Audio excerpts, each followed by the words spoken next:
Je passe aux analyses fluidiques.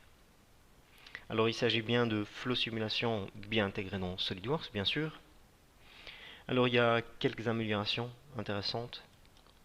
Je commence par la première qui est le maillage booléen.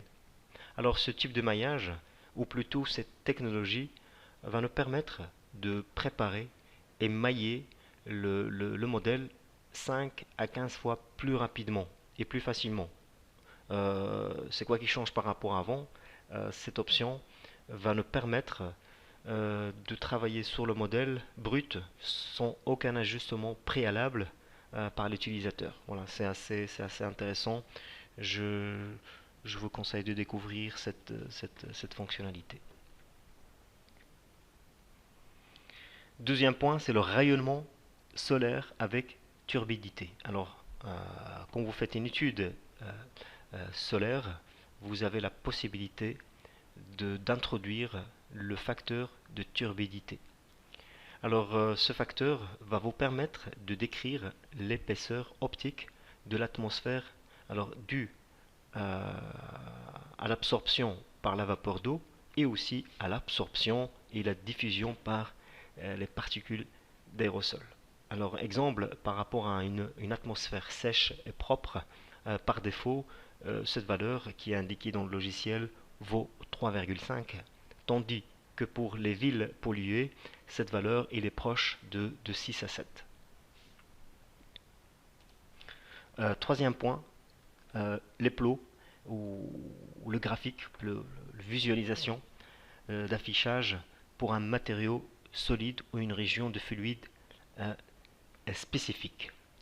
Je m'explique, vous pouvez afficher des tracés pour un matériau solide ou une région de fluide spécifique définie. Dans une étude, nous pouvons avoir différents subdomaines. On peut avoir un domaine avec de l'eau, un domaine avec de l'air, avec différents types de matériaux. Et lors de l'affichage des résultats, que ce soit de résultats pression ou vitesse ou température, nous pouvons afficher des tracés pour un seul matériau ou pour une région fluide spécifique.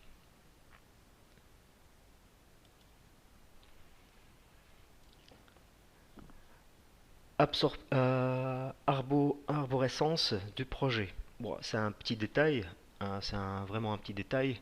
Les projets et les objectifs peuvent être triés par ordre alphabétique. Alors, sachez quand vous faites un projet de fluidique, on doit définir plusieurs objectifs et nous pouvons même faire une combinaison, une équation entre ces objectifs. Ce qui fait que on aura plus facile à trier par ordre alphabétique pour se retrouver plus rapidement. C'est un petit détail. Par contre, ici c'est un point assez intéressant pour des personnes qui font des études thermiques avancées. Alors le diagramme de flux énergétique total, c'est pas nouveau, mais il est amélioré. Il est amélioré.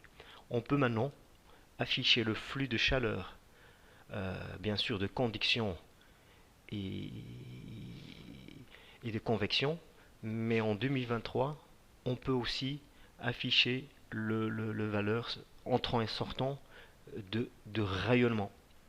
Voilà, ça c'est la nouveauté de 2023.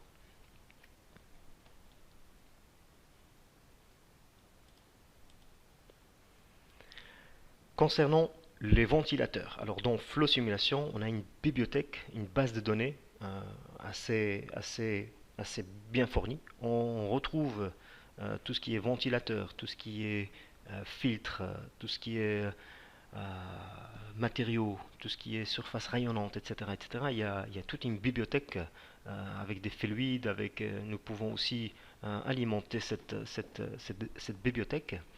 Mais cette fois-ci, on parle de ventilateurs. Alors, le ventilateur, nous pouvons définir des courbes. Et en 2023, on peut aussi définir la vitesse tangentielle et la vitesse radiale qui va nous permettre de définir entièrement le flux tourbillonnant. Voilà, ça c'est une très bonne amélioration concerne les ventilateurs.